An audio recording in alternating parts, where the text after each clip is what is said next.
At my graduation, my parents gave my twin sister a trip to Europe. Mom hugged her and said, "You deserve everything." Then I opened my gift, a $15 gift card, and a lecture about being grateful. I just smiled, packed my laptop, and moved out that night. A week later, they called me, crying. "All right, let me tell you a story." Can you even imagine watching your parents hand your twin sister, Eliza, an envelope bursting with tickets to Europe, while your mom beams, telling her, "You deserve the world," only to then turn to you, with a tight smile, and give you a measly $15 coffee shop gift card, followed by a lecture on gratitude? Yeah, that happened. And that night, something in me finally snapped. I packed my laptop, and I left. But before I tell you how that moment of total betrayal became my greatest victory, seriously, let me know where you're watching from in the comments, and hit that subscribe button.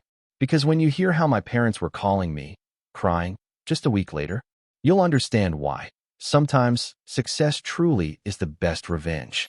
Growing up as Declan Walker, right alongside my twin sister, Eliza, it always felt like we were living in completely different realities. We shared the same birthday, the same last name, the same roof, and technically, the same opportunities. But from the moment I can remember, there was this invisible line drawn between us. A line that made it clear we were anything but equals. Our parents came from wildly different worlds, but they somehow formed this perfectly united front when it came to one thing, absolutely, undeniably favoring my sister. My dad, Robert Walker, was this cutthroat business executive. He'd clawed his way up from middle management to VP at a Fortune 500 company.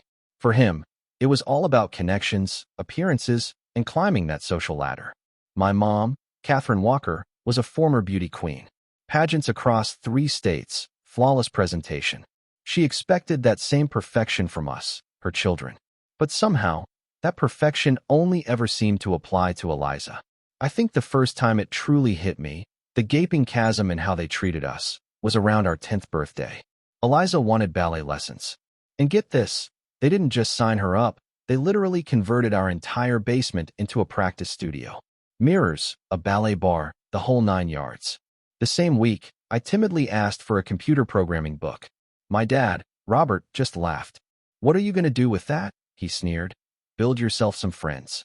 My mom, Catherine, just gave me that tight, perfect pageant smile and suggested I focus more on sports instead. Can you believe it? Our 12th birthday party. Oh, I remember that vividly. For Eliza, it was this sprawling, extravagant affair at the country club. 40 of her closest friends, a professional DJ, catered food, even a small fireworks display at the end of the night.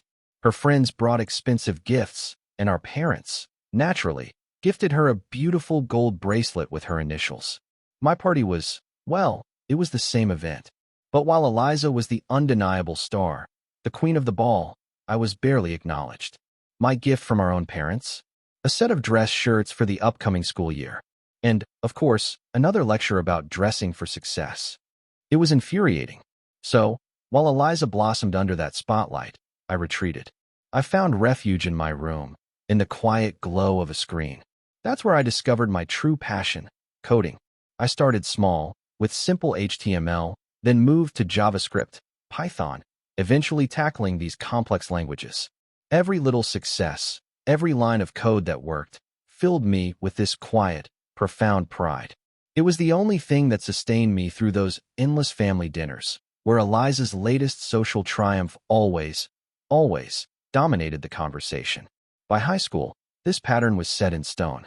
Eliza was the golden child, captain of the cheerleading squad, homecoming queen, a social butterfly with a tight circle of equally popular friends. I was the quiet, tech-oriented twin. I excelled academically, sure, but I barely registered on my parents' radar of accomplishments. I was invisible to them.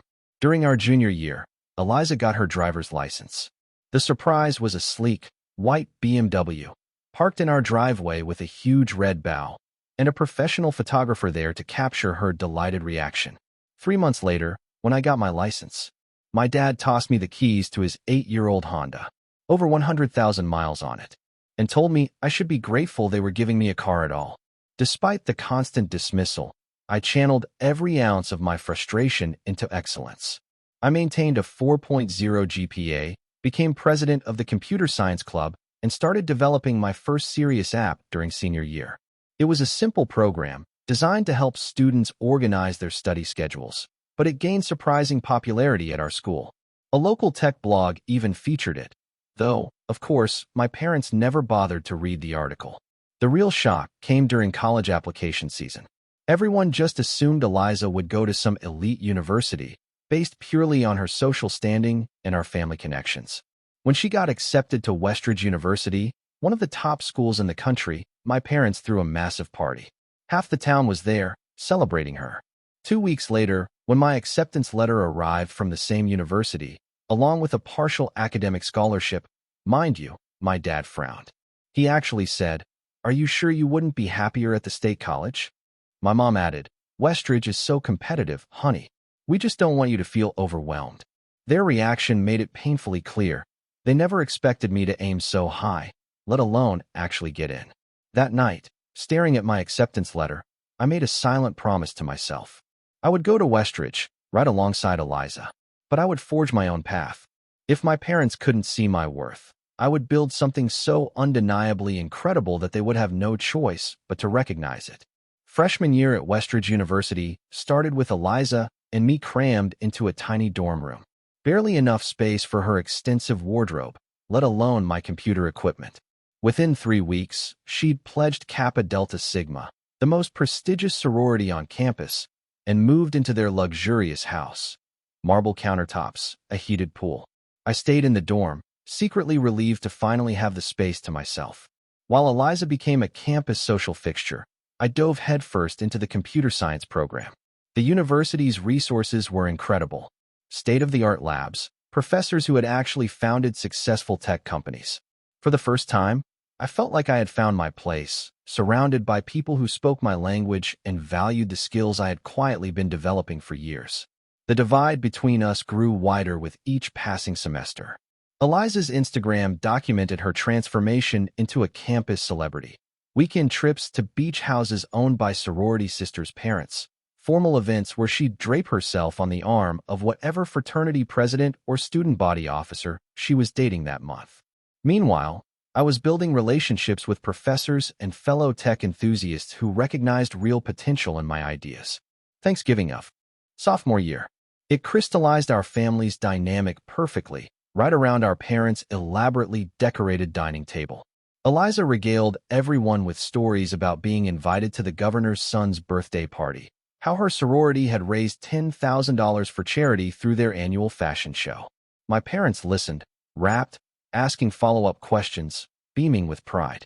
When the conversation finally turned to me, I mentioned making the dean's list and being invited to join an exclusive research project with Professor William Harrington, one of the most respected names in artificial intelligence development. My dad cut me off mid-sentence. He asked if the cranberry sauce was homemade. The conversation immediately shifted back to my mom's recipes. Later that night, as I helped my mom with dishes, Eliza and Dad were, of course, watching football in the living room. She patted my shoulder. "It's good that you're doing well in your classes, Declan," she said, almost as an afterthought. "Not everyone can be social like your sister, but at least you have your computer things." Her attempt at comfort only underscored how little she understood about my world or my ambitions. It stung. Professor Harrington became the mentor I never had in my father. In his 60s, with wild gray hair and perpetually ink-stained fingers, he recognized something in me during an advanced programming class. He asked me to stay after one day. "You have a different way of approaching problems," he told me, peering over his round spectacles. "Most students try to force existing frameworks to fit new challenges. You build from the ground up." Under his guidance, I began developing a software platform that could revolutionize how companies handled customer data integration. While most existing systems required months of expensive customization, my approach would allow businesses to implement solutions in days, not months. Professor Harrington helped me refine the concept, introduced me to industry contacts who provided invaluable feedback. Meanwhile, the financial disparity between Eliza and me became increasingly obvious. My parents fully funded her education, sorority dues, apartment, car, and regular shopping sprees. For me, They covered basic tuition. That was it. I was expected to handle everything else. Building character, Dad called it. Whenever I mentioned needing textbooks or new equipment, I took a job at the campus IT help desk, working evening shifts that left me exhausted. But it provided enough income to cover essentials.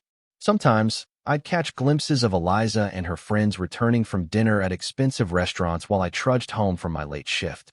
I never mentioned these moments when we spoke. Our conversations had become increasingly superficial anyway, limited to holiday gatherings and the occasional text exchange. During junior year, I finally found my tribe. Jordan Fisher, a brilliant systems architect fueled by energy drinks and philosophical debates about open-source software.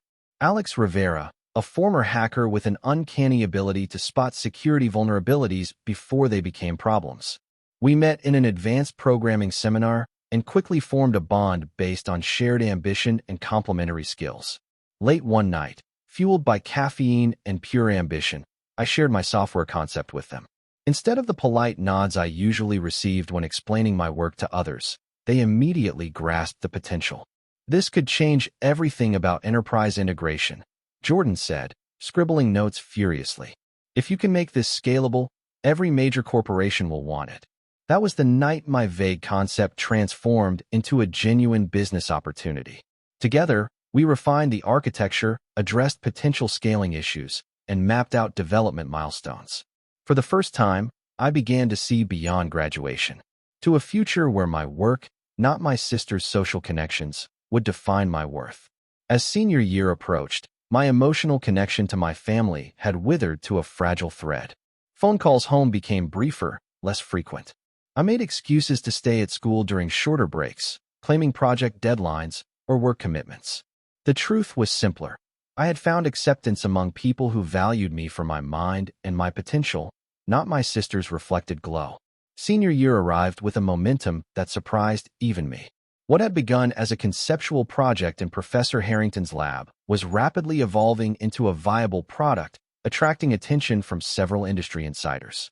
Jordan, Alex, and I had spent the summer coding until our fingers cramped, fueled by ramen noodles and the sheer exhilaration of building something genuinely innovative. By October, word had spread through Westridge's well-connected technology department about our project. A mid-sized software company sent representatives to see a demonstration. And though they tried to maintain poker faces, I caught their excited whispers as they left. 2 weeks later, they called with an offer to purchase our platform outright for $75,000. We declined. It wasn't arrogance that drove our decision, but a growing confidence that what we were building could be worth exponentially more. Professor Harrington connected us with Thomas Warren, an angel investor known for backing early-stage tech companies with disruptive potential. Our first meeting with Warren took place at an upscale coffee shop near campus. I arrived 30 minutes early, rehearsing my presentation points, nervously adjusting my only decent button-down shirt.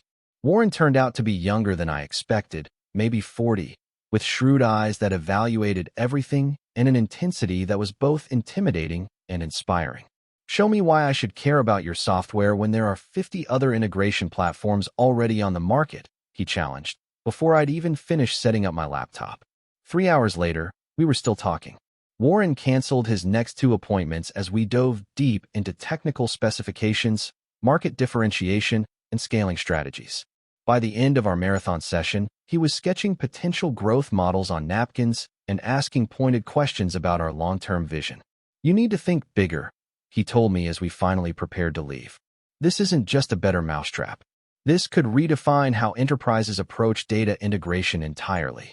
He handed me his card, his personal cell number scribbled on the back. Refine the prototype. We'll talk again after the holidays. Meanwhile, Eliza was facing the unfamiliar sensation of uncertainty. For the first time in her life, her social prominence didn't translate into clear next steps. Many of her sorority sisters had secured prestigious jobs through family connections or were engaged to promising young men from wealthy families. Eliza had plenty of options, but no clear direction. I occasionally overheard her phone conversations with our parents, full of anxiety about her future and their endless reassurances that everything will work out perfectly for someone like you. Those same conversations never included questions about my plans or prospects. Christmas break that year brought the pattern into sharp relief again. We gathered at our childhood home, now decorated with even more extravagance as Dad's corporate success continued to grow. On Christmas morning, Eliza unwrapped a sleek new car to replace her college BMW, which, apparently, had become embarrassingly outdated after just 4 years. My gift: a set of winter clothes. Practical items Mom had selected because you never dress warmly enough and we worry about you getting sick before graduation. The disparity wasn't surprising anymore, but something had changed within me. Rather than the familiar sting of disappointment, I felt a strange detachment, as though I was observing a family dynamic that no longer had the power to wound me. That night, while everyone else slept, I sat in our darkened living room with my laptop, putting the finishing touches on the prototype that Thomas Warren would evaluate in January. The Christmas tree lights cast multicolored shadows across my keyboard as I worked, and I realized I felt more connection to the code on my screen than to the family photos arranged on the mantle above the fireplace. Back at school for our final semester, everything accelerated. Warren reviewed our updated prototype and called me the very next day. "I'm in. $500,000 in seed funding to get this off the ground properly. We can discuss terms next week." The validation was overwhelming, but I kept the news to myself, not ready to share it with anyone beyond our small team and Professor Harrington. As graduation approached, I overheard a phone conversation between my parents and Eliza about her graduation gift. Dad mentioned something about the full European experience and first class all the way, while Mom chimed in about having professional photographers document the trip for her social media. I quietly closed the door to my room and returned to coding, pushing aside the flicker of hope that they might have planned something meaningful for me as well. Despite everything, some small, persistent part of me still longed for their recognition. Maybe graduation, with its tangible evidence of my academic success, would finally bridge the gap between us. Maybe they would finally see me clearly. I prepared for independence regardless. I secured a small apartment near the business district, arranged to start our company operations immediately after graduation, and mapped out a product development timeline with Jordan and Alex. If parental approval came, it would be welcome. If not, I was building a life that didn't require it. Graduation morning dawned with a perfect blue sky, promising new beginnings. I woke early, anticipation making sleep impossible. After 4 years of relentless work, countless all-nighters, and the gradual transformation from overlooked twin to promising entrepreneur, this day represented a threshold between my past and my future. The residence hall buzzed with activity as families arrived, helping graduates pack final belongings, snapping photos. I dressed carefully in the new suit I'd purchased specifically for this day, a significant expense from my limited budget, but one that felt important. The charcoal gray material and subtle blue tie projected exactly the image I wanted: confident, professional, ready for the business world I was about to enter. My parents and Eliza arrived at 10:30. Dad parked their luxury SUV, immediately checking his watch. Mom looked impeccable, as always, in a designer dress and heels that probably cost more than my entire wardrobe. Eliza wore a sundress that complemented her graduation gown perfectly, clearly chosen with Instagram aesthetics in mind. "Oh, Declan, couldn't you have gotten a haircut?" were Mom's first words as she air-kissed my cheek. Dad gave me a firm handshake and a cursory glance before launching into a story about meeting the university president at a charity gala last year. We walked to the ceremony venue together. Mom and Eliza chatted animatedly about graduation outfits they'd spotted. Dad fielded business calls, despite the occasion. I felt simultaneously part of this family unit and completely separate from it, like a satellite maintaining orbit around planets that generated no gravitational pull. The ceremony itself passed in a blur of speeches about future potential and changing the world. When my name was called, I crossed the stage to receive my diploma with highest honors in computer science and business administration. From the audience, I could see Jordan and Alex cheering wildly, Professor Harrington applauding with genuine pride. My parents offered polite smiles and perfunctory claps, already glancing at the program to calculate how much longer the ceremony would last. Afterward, Dad insisted on taking us to Lancaster's, the most expensive restaurant in town, where he'd secured reservations weeks in advance. "Nothing but the best for our graduates," he announced, loudly enough for nearby families to hear. The maitre d' recognized him immediately and escorted us to a prime table overlooking the river. Throughout the meal, conversation revolved around Eliza's accomplishments, her popularity at school, and the many doors that would undoubtedly open for her. Mom described how 3 different mothers from their country club had already inquired about setting up interviews for Eliza at their husbands' companies. "And what about you, Declan?" Dad finally asked as dessert arrived. "Have you given any thought to what comes next?" I could make a call to human resources at my firm. They always need people to manage the technology department. Before I could answer, Mom chimed in. "That would be perfect. Regular hours, good benefits, a respectable career path." The way she emphasized respectable made it clear what she thought of my entrepreneurial ambitions on the few occasions I had tried to share them. "Actually, I have plans," I began, but Eliza interrupted with a dramatic gasp. "Is it time for gifts? I cannot wait another second." Her performance was perfectly calibrated for maximum attention, a skill she'd refined over 22 years of being the family spotlight. Dad smiled indulgently and produced 2 envelopes from his jacket pocket. One was thick, cream-colored stationery with Eliza's name calligraphed on the front. The other was a standard business envelope with my name written in ballpoint pen. "Ladies first," he said, handing Eliza her envelope with a flourish. She opened it with practiced excitement, gasping again as she removed several glossy brochures and documents. First-class tickets to Europe. A 3-month grand tour with luxury accommodations in every city. Private guided tours of the Louvre, the Vatican, and Buckingham Palace. Her voice rose with each revelation. My own professional photographer for the entire trip to document everything for my social platforms. Mom reached across the table to squeeze Eliza's hand, tears glistening in her eyes. "You deserve the world, darling. This trip will give you the cultural polish and connections that will set you apart in whatever career you choose." Dad nodded solemnly. "Consider it an investment in your future. The people you'll meet, the experiences you'll have, they're priceless. When you return, doors will open that others can't even see." The restaurant seemed to contract around me as I watched this familiar scene play out. The excessive gift, the emotional validation, the framing of luxury as necessity. I had witnessed variations of this moment throughout our lives. But something about this particular instance, on this day of supposed equal accomplishment, struck deeper than usual. Dad slid the second envelope across the table toward me. "Your turn, son." I opened it slowly, already knowing whatever was inside would pale in comparison. The envelope contained a gift card to Scholar's Brew, the coffee shop near campus where I often worked late into the night, and a handwritten note in Dad's precise script. The gift card was for $15. The note read, "Congratulations on your graduation.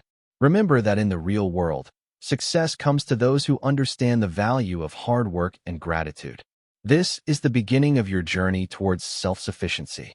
I stared at these items for several seconds, trying to process not just the insultingly small monetary value, but the breathtaking lack of thought, effort, or emotional investment they represented.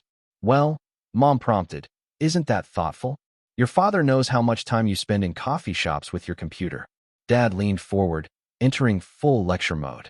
"Declan, as you enter the professional world, it's important you learn gratitude for the opportunities presented to you. Eliza understands the importance of social grace and appreciation. Her trip will enhance qualities she already possesses.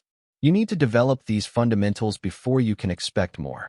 I looked around the table at my family. Dad, self-satisfied and oblivious. Mom, nodding along with his wisdom. Eliza, already scrolling through Instagram to share news of her extravagant gift, barely paying attention to my reaction. In that moment, something crystallized within me. This wasn't just about unequal gift values or ongoing favoritism. It was about a fundamental misunderstanding of who I was and what I had accomplished. It was about the recognition that this dynamic would never, ever change unless I changed it myself. I smiled. A genuine, unsettling smile. I tucked the gift card into my wallet. "It's perfect," I said, surprising even myself with how calm I sounded. Exactly what I needed. For the remainder of the meal, I participated in conversation with unusual engagement, asking Eliza about her travel plans, complimenting Mom on her earrings. If my family noticed anything unusual about my sudden sociability, they gave no indication. When the check arrived, Dad paid with his platinum card and suggested we all return home for a small celebration with champagne. As we exited the restaurant, I declined the offer of a ride in their car, explaining I needed to drop off some books at the library. "I'll meet you at home in an hour," I promised, already knowing it was a promise I had no intention of keeping. I drove back to campus one last time, parking near my residence hall and sitting in silence for several minutes. The afternoon sun cast long shadows across the quad, where just hours earlier I had officially completed my university education. 4 years of growth, discovery, and quiet determination had led to this pivotal moment. In my room, I began methodically packing the essentials. My laptop, external hard drives containing all my code and project files, the prototype demonstrations we had developed for potential investors. I took only the clothes I would need immediately, my important documents, and a few personal items that held genuine meaning. As I packed, memories from throughout my life played like a slideshow in my mind. My 10th birthday, when Dad forgot to get me a gift, but came home with an expensive bracelet for Eliza because he had seen it while shopping for clients. The high school science fair where I won first place, only to have my parents skip the award ceremony because Eliza had a minor role in the school play the same evening. Countless dinners where my achievements went unacknowledged, while Eliza's smallest accomplishments were celebrated extravagantly. The pattern was so consistent, so unyielding, that continuing to hope for change had become its own form of self-betrayal. The $15 gift card wasn't the cause of my decision to leave, but the final, undeniable confirmation that nothing would ever shift unless I forced it to. I gathered the last of my belongings. Surprisingly few, for someone who had lived 2 decades with the same family. My entire life fit into 3 duffel bags and a backpack. Before leaving, I wrote a simple note on the university stationery I had received at freshman orientation 4 years earlier. "Thank you for making this decision easy." No signature was necessary. I placed the note on my meticulously made bed, took one final look around the room that had housed my transformation from overlooked son to emerging entrepreneur, and closed the door behind me. Outside, I called Jordan. He answered on the first ring. "How was the graduation lunch?" he asked, his voice cautious. Jordan knew enough about my family dynamics to understand why I might need support today. "About as expected," I replied, keeping my voice steady. "Is that spare room still available at your place?" There was only the briefest pause before he responded. "Of course, man. For as long as you need it. Do you want me to come help you move your stuff?" "I'll be there in 20 minutes. As I drove away from campus, I passed the turn that would lead to my childhood home. Through the windshield, I could see my parents' house on the hill, lights glowing warmly in the growing dusk. I imagined them inside. Champagne already flowing as Eliza showed Mom websites of European destinations she would visit. Dad was probably making calls to business associates, bragging about his daughter's grand tour. For a moment, I felt a sharp pang of grief for the relationship we never had, the approval I never received, the connection I had spent years trying to establish. Then I accelerated past the turn, watching in my rearview mirror as the house grew smaller and finally disappeared from view. Jordan's apartment was in a converted warehouse downtown, a spacious industrial loft he shared with 2 other tech graduates. He met me at the entrance, took one of my bags without a word, and led me up 3 flights of stairs to a modest but clean room with exposed brick walls and large windows overlooking the city. "Home sweet home," he said, setting down my bag. "At least until we get proper offices and you find your own place." Later that night, after declining his roommate's offers of welcome beers and sympathy, I sat cross-legged on the borrowed mattress with my laptop open before me. The screen glowed with the code that represented my future, lines of possibility stretching toward a horizon I was only beginning to envision. I opened my email and composed a message to Thomas Warren. "Ready to accelerate our timeline. Can meet tomorrow to discuss next steps and formalize funding arrangement. The future starts now." His reply came within minutes. "Breakfast. 8 a.m. Kingsley Hotel. Bring your A-game and that brilliant mind of yours." I closed my laptop and lay back on the unfamiliar bed, feeling an unexpected sense of lightness. The weight of unmet expectations and constant comparison had lifted, replaced by the clean, clear freedom of charting my own course. For the first time in my life, every decision, every success, and every failure would be entirely my own. My phone buzzed repeatedly with texts from Eliza, each growing more concerned as the evening progressed. "Where are you? Mom and Dad are waiting with champagne." "Declan, seriously, call me. They're getting worried." "This isn't funny. Did something happen? Please, just let me know you're okay." I turned off the phone and placed it in the drawer of the bedside table. Tomorrow would be soon enough to deal with the fallout. Tonight belonged to me alone. The first week of independence passed in a blur of activity and purpose. Jordan's spare room became my temporary home base, a Spartan but functional space, where I slept on a mattress on the floor and woke each morning with a clarity I had never experienced living under my parents' roof. My meeting with Thomas Warren exceeded all expectations. Over breakfast at the Kingsley Hotel's upscale restaurant, we formalized our agreement. $500,000 in seed funding in exchange for 20% equity in the company. The funds would be transferred within 48 hours, allowing us to secure office space, purchase necessary equipment, and hire additional developers to accelerate our timeline. "This is an investment in you as much as your technology," Warren told me as we shook hands to seal the deal. "I've backed dozens of startups, and the difference between success and failure rarely comes down to the initial idea. It's about the founder's resilience and adaptability." He looked me directly in the eyes, his expression serious. "You've got something most young entrepreneurs lack. You've already learned to succeed without external validation. That's invaluable." His words resonated with me on a level I wasn't prepared for. What I had always seen as my greatest disadvantage, the lack of parental support and recognition, might actually have forged the very qualities that would drive my success. By the end of the week, we had leased a small but prestigious office space in the emerging tech district downtown. The space featured open-concept workstations, 2 conference rooms, and large windows that flooded the area with natural light. Standing in the empty space before our furniture arrived, I felt a surge of ownership and possibility that no amount of parental approval could have provided. Jordan and Alex officially joined as co-founders, each bringing complementary skills to our fledgling enterprise. We hired 2 additional developers, both recent graduates with impressive portfolios and the hungry, ambitious energy we needed. Our small team gathered around folding tables with our laptops, working 14-hour days fueled by delivery pizza and the intoxicating momentum of building something from nothing. Throughout this period, my phone continued to accumulate messages from Eliza, each more urgent than the last. My parents, surprisingly, didn't call once during the first 3 days, apparently assuming I was being dramatic and would return when I came to my senses. When they finally did start calling, I let their attempts go to voicemail, not yet ready to engage with the inevitable guilt trips and misunderstandings. Eliza's messages took a different tone from our parents. Between expressions of concern and confusion, I detected genuine worry and perhaps even remorse. On the 5th day after graduation, I finally sent her a brief text. "I'm safe. Need space. Focus on your trip." Her immediate response came as a flurry of questions and pleas to talk, but I returned to my work, immersing myself in code and business development rather than family dynamics. The company needed my full attention, and for once in my life, my priorities would come first. We named our company Nexus Integration Systems, reflecting our software's ability to serve as the central connection point for disparate corporate data systems.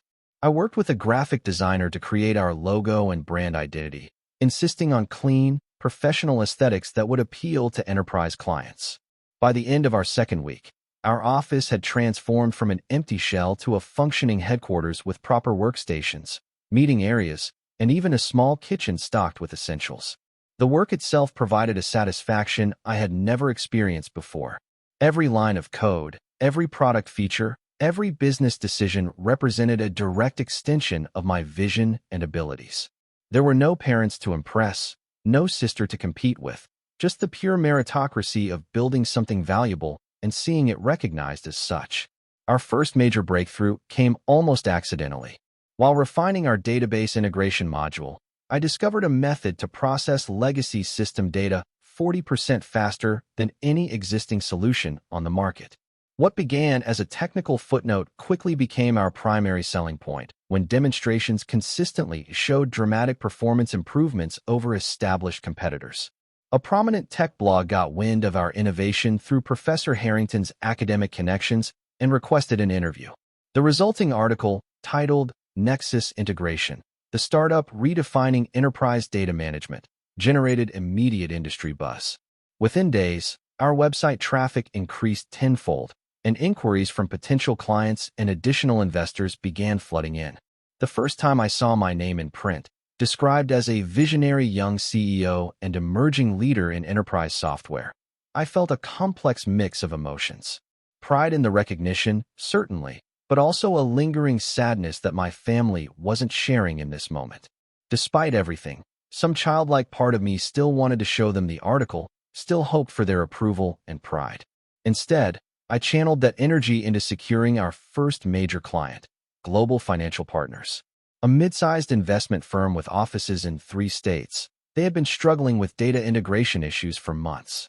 Their chief technology officer reached out after reading the tech blog article, and within 2 weeks, we had signed a $75,000 contract to implement our solution across their entire organization. The day we signed the contract, I moved out of Jordan's spare room and into my own apartment in a modern building downtown. The space was modest, 1 bedroom with an open kitchen and living area, but it represented another step toward full independence. I furnished it sparsely but intentionally, selecting a few quality pieces that reflected my personal taste, rather than my parents' ideas of appropriate decor. That night, standing at my floor-to-ceiling windows overlooking the city lights, I felt an unfamiliar sensation washing over me. It took several moments to identify it. Contentment. Not happiness, exactly, which seemed too simple a word, but a deep, settled confidence in my path and purpose. For 22 years, I had measured my worth through my parents' eyes and found it wanting. Now, I was writing my own metrics for success. My phone buzzed with a notification. An email from Eliza. I postponed the Europe trip. This doesn't feel right without resolving things with you first. I never realized how much they favored me until seeing your empty room and that note. I'm so sorry, Declan. Please talk to me when you're ready. I miss my brother. I didn't respond immediately, but for the first time since graduation, I felt open to the possibility of reconnection, at least with my sister. Perhaps distance was creating space for new understanding on both sides. Exactly 1 week after graduation, my parents finally called. Not just once, but 17 times in succession, their names flashing on my phone screen with increasing urgency. On the 18th attempt, I answered. Declan James Walker. My father's voice carried the same authoritative tone he used in board meetings. This childish disappearing act ends now. Your mother is beside herself with worry. I sat at my desk in our new company headquarters, looking out at my small team, working diligently on the project that was rapidly becoming our future. This isn't a disappearing act, Dad. This is me starting my life on my terms. By running away? By leaving a cryptic note that sent your mother into hysterics? Is this about the graduation gift? For God's sake, if you wanted a vacation, too, you could have just said something. The stunning lack of self-awareness in his statement momentarily left me speechless. In the background, I could hear my mother's voice rising in distress, demanding he put the phone on speaker. Declan, honey, she began, her voice wavering between anger and tears. We've been worried sick. The police won't even file a missing persons report because you're an adult. Is this really about your sister's trip? You know, we would have included you if you had shown any interest in culture or travel. This isn't about the trip, I said quietly, or the $15 gift card, though that was certainly symbolic. This is about 22 years of being treated as an afterthought in my own family. That's ridiculous. Dad interjected. We've given you every advantage, paid for your education, half my education, I corrected. I worked through college while Eliza had everything covered, including her apartment and car. Well, she had additional social obligations. Robert, stop. Mom interrupted, surprising both of us. Her voice had shifted to something more contemplative. Declan, where are you? Are you safe? Can we see you? I'm safe. I've started a company with the technology I've been developing throughout college. We just secured our first major client and significant investment funding. The silence that followed was telling. They had no frame of reference for this information, no context for understanding the son who had been building a future completely outside their awareness. A company? Dad finally managed. What are you talking about? Nexus Integration Systems. We're developing enterprise software solutions for data integration across legacy platforms. Thomas Warren provided seed funding of $500,000 in exchange for 20% equity. I heard my father's sharp intake of breath. Thomas Warren's name carried significant weight in business circles, and the investment amount I had casually mentioned represented more validation than any parental approval could have provided. Why didn't you tell us about any of this? Mom asked, her voice smaller now. I tried multiple times, but there was always something more important happening with Eliza. Another silence, longer this time. We'd like to see you, Dad finally said, his typical commanding tone replaced by something almost conciliatory. Perhaps dinner this weekend? I'm afraid I'm too busy establishing our operations right now, I replied, surprised at how easily I could decline their invitation without the usual accompanying guilt. Maybe in a few weeks, once things settled down. After ending the call, I sat motionless for several minutes, processing the subtle shift that had occurred. For the first time in our relationship, I had set the terms of our interaction. The power dynamic had irrevocably changed. News of my company's formation and funding spread quickly through my parents' social circle. Thomas Warren apparently mentioned it at a charity gala, speaking highly of the brilliant young innovator he had backed. Suddenly, my parents found themselves fielding questions about their son's entrepreneurial venture from the same friends who had previously only asked about Eliza's accomplishments. 2 weeks after our phone conversation, Eliza appeared at our office unannounced. I was in a meeting with our development team when Jordan appeared at the door, his expression conveying everything I needed to know. Your parents are here, he confirmed unnecessarily. Reception called up. I can tell them you're in meetings all day if you want. I considered the offer for a moment before shaking my head. No, it's time. Thanks. I found them waiting in our main conference room, looking uncomfortable and out of place among the sleek modern furnishings. Dad wore a business suit that suddenly seemed overly formal in our casual tech environment. Mom had clearly spent considerable time on her appearance, her makeup and hair perfect as always. This is quite impressive, Dad began awkwardly, gesturing around at the office space. Very professional. Thank you, I replied, remaining standing rather than taking a seat. What brings you here today? Mom stepped forward, her rehearsed speech evident in her overly controlled tone. Declan, we've come to apologize.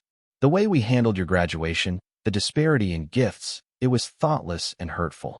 We'd like to make it right. Dad nodded, reaching into his jacket to retrieve his checkbook.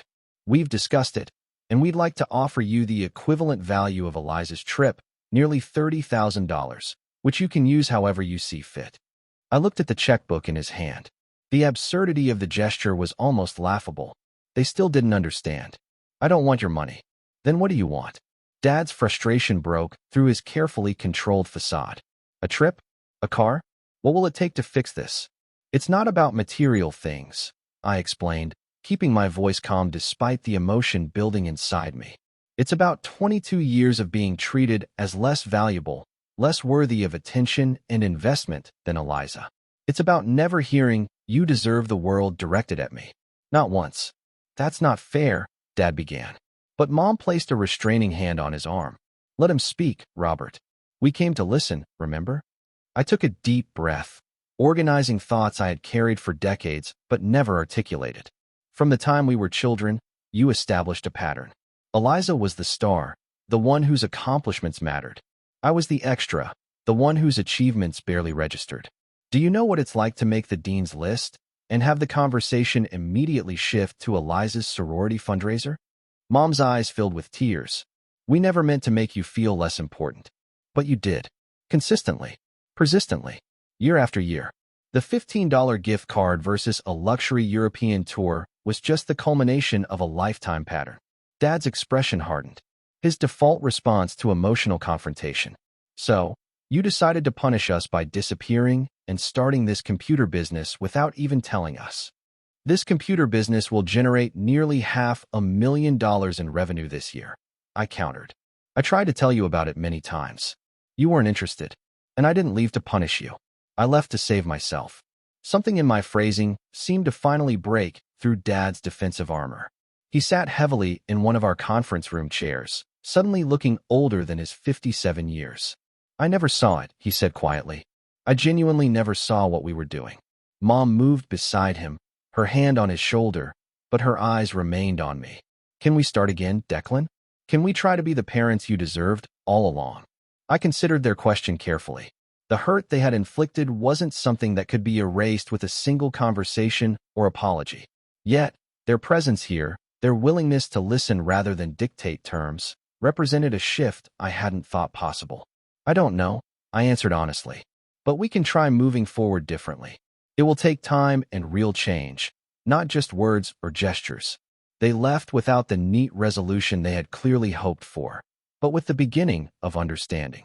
I had set boundaries and spoken my truth, perhaps for the first time in our relationship. Whether they could adapt to a new dynamic remained to be seen, but I no longer needed their adaptation for my own well-being. 6 months after graduation, we gathered for a family dinner at a restaurant of my choosing. A casual bistro with excellent food and none of the pretension my parents typically favored. Eliza had returned from a scaled-back European trip, having ultimately decided to go for 1 month instead of 3. The experience had shifted something in her as well. She spoke of architecture and history with genuine interest rather than just social media opportunities. Throughout the meal, I noticed my parents making conscious efforts to engage with my work, asking thoughtful questions about our company's progress and technical challenges.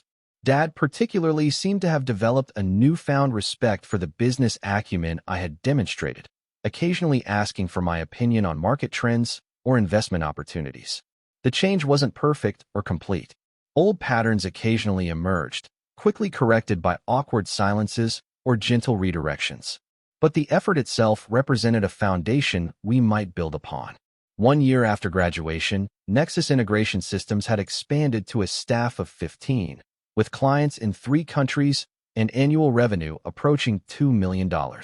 Thomas Warren's initial investment had been supplemented by a second round of funding that valued the company at $12 million. The technology publication that had first featured us now listed me among 30 under 30 innovators transforming enterprise software. My relationship with my family had reached a state of cautious equilibrium. We maintained regular contact without the enmeshment that had characterized our earlier dynamic. My parents had slowly earned limited places in my life through consistent respect for boundaries and genuine interest in my work. Eliza and I had rediscovered some of the connection we had shared as young children before parental favoritism had transformed us into unwitting competitors. The $15 gift card remains in my wallet and used, not as a reminder of hurt or rejection, but as a marker of the moment I chose myself, the catalyst that launched me toward authentic success and self-validation. What my parents had intended as a lesson in gratitude had indeed taught me to be grateful, though not in the way they had intended. I learned to be grateful for my own resilience, for the friends who became my chosen family, for the mentor who recognized potential my parents had overlooked, and for the courage to walk away from patterns that diminished rather than nurtured me. The greatest revelation wasn't that success is the best revenge, as I once believed. It's that success built on self-respect and authentic purpose isn't revenge at all. It's liberation. The ultimate gift wasn't proving my worth to those who had undervalued me, but discovering that their valuation had never defined my true worth at all. If you're watching this and struggling with family dynamics that make you feel smaller than your potential, remember that your value isn't determined by those who fail to see it. The validation you seek externally can only be temporarily satisfying until you learn to validate yourself from within. Have you ever had to walk away from relationships that diminished you in order to grow? Share your experience in the comments below. And if this story resonated with you, please like, subscribe, and share it with someone who might need to hear that sometimes the best family is the one we build for ourselves. Thank you for listening to my journey, and I hope it gives you courage for yours.